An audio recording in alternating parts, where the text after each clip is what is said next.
My name's Channa Amarasekera. I am an assistant professor of urology at Northwestern Medicine and the director of the Gay and Bisexual Men's Urology program.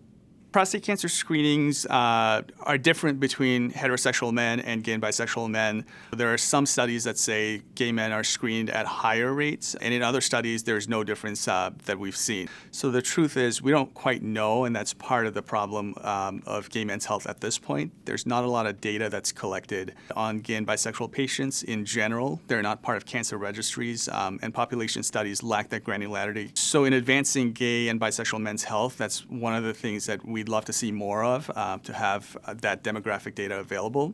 In studies where there is a difference seen, there is some thought that gay and bisexual men have less access to healthcare. So if you look historically, gay and bisexual men have had trouble accessing care. These groups have been marginalized and stigmatized, and so they didn't necessarily seek care in the same way that heterosexual men did. Our team conducted a study of 110 urologists about how comfortable they felt with delivering healthcare to gay and bisexual men. In general, we found that it was true that urologists received, on average, less than 5 hours of training in medical school and beyond in terms of cultural competency as it relates to LGBT healthcare.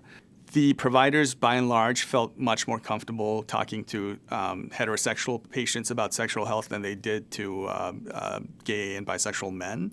But what we also found was there was a great deal of interest in trying to learn more about it and trying to figure out how to make these patients feel more comfortable.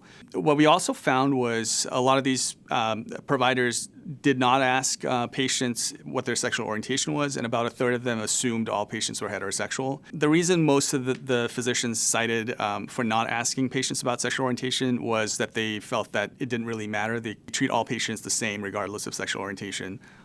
While that's great, it does set up sort of a dynamic of a don't ask, don't tell policy for a gay patient because they're not sure, can I tell my provider or not? So the reason we came up with the Gay and Bisexual Men's Urology Clinic here is because we found that a lot of gay and bisexual men that were seeing us in clinic wanted a space where they were comfortable talking to a provider about their sexual health issues and other urologic issues. It's the first, as far as I know, the first one in the country in terms of a urology clinic for this population.